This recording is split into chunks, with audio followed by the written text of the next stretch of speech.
Welcome back to We Are the Hansons. I am so glad you're here with me today. Whether you're folding laundry, driving to work, hiding in the pantry for 5 minutes of peace, or just soaking in some inspiration, thank you for spending this time with me. Today's episode is one that's close to my heart, and it's something we're constantly working on in our home. Teaching our kids kindness and compassion. Now, when you have a big family like ours, there are a lot of personalities under one roof. There are days that feel like a beautiful dance of love and teamwork, and other days where it feels like wrestling matches for the last granola bar.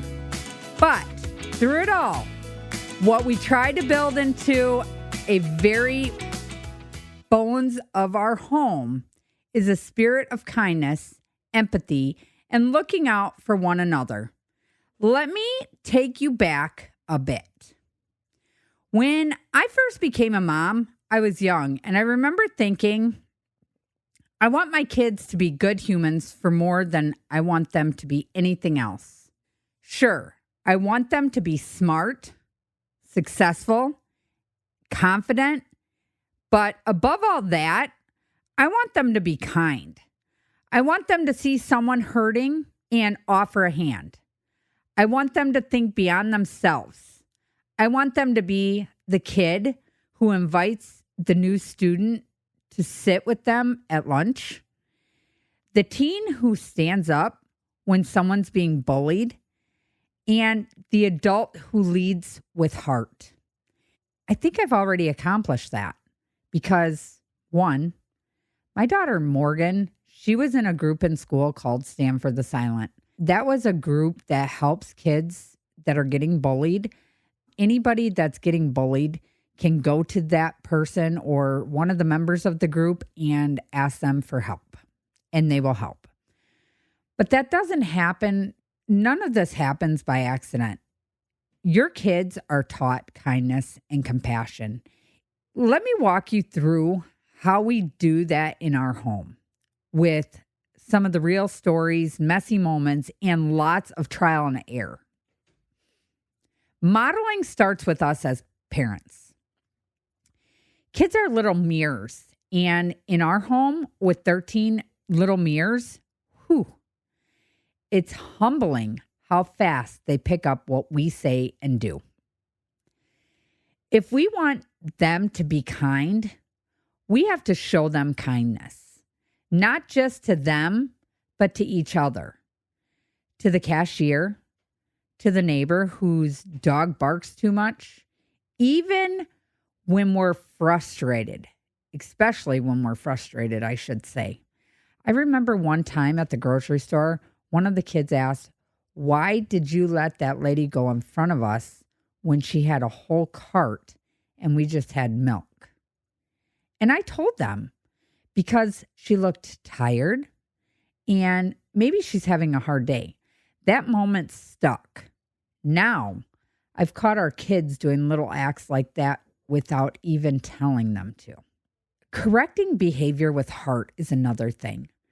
Don't get me wrong. Our kids fight. They tease. They push each other's buttons like it's a sport sometimes.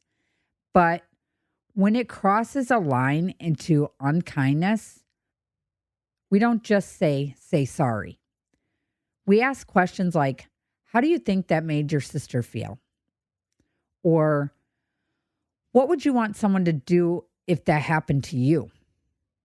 Or how can you make this right?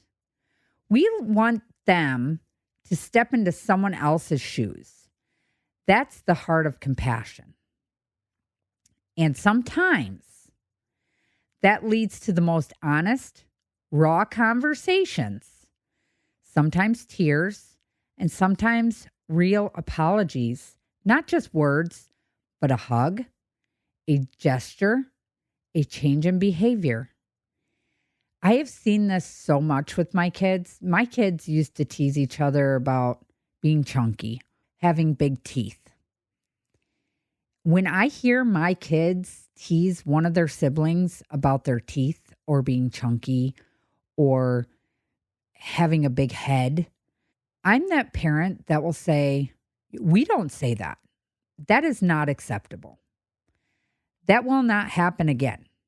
You apologize. And I'm also that parent that looks at my kids and said, if you say something harsh like that and something bad happens to that sister or brother after you say that, you're going to regret that for the rest of your life. Saying hurtful stuff.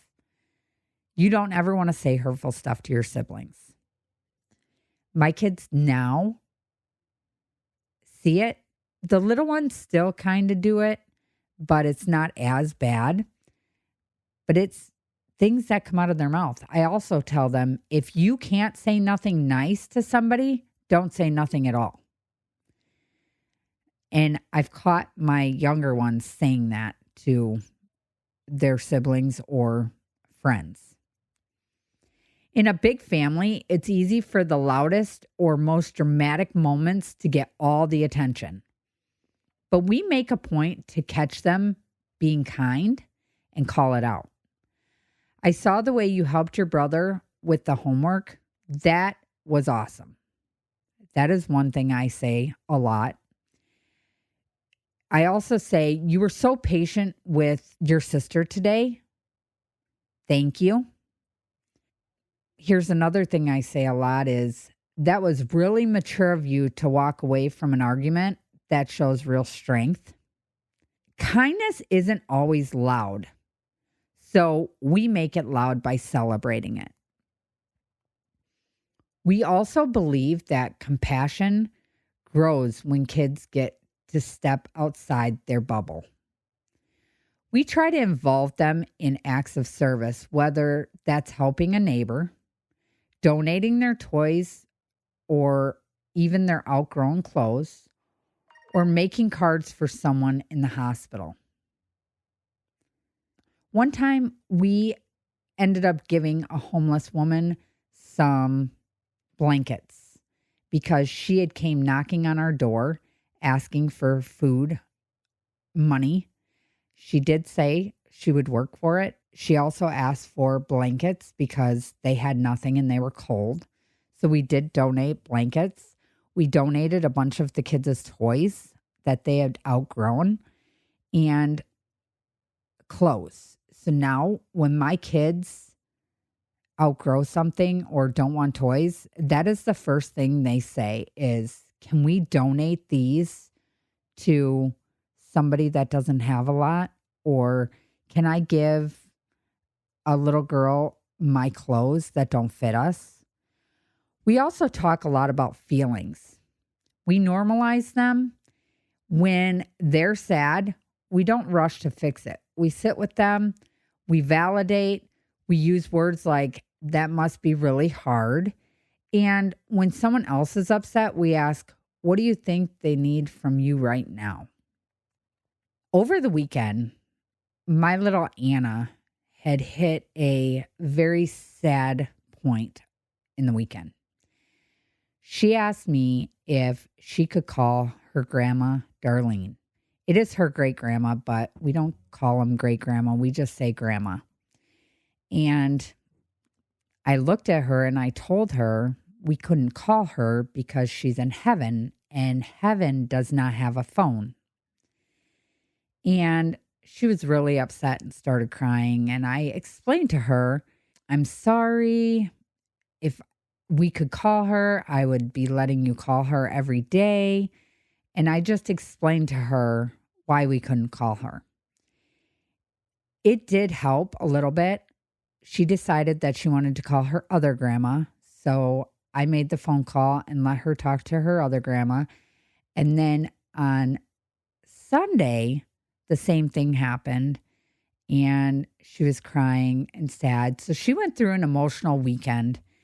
And I just hugged her and told her I loved her. Her sisters told her they loved her and that it was okay.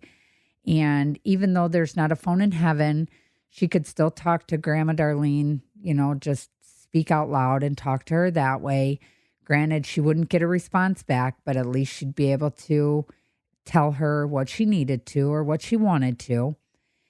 And she ended up calling her grandpa, one of her other grandparents, because she wanted to talk to Grandma Darlene, and that was the next best thing. So we made sure that she was able to call her grandpa the next day.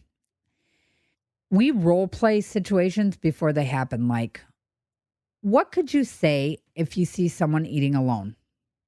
This has happened with my children, especially at school.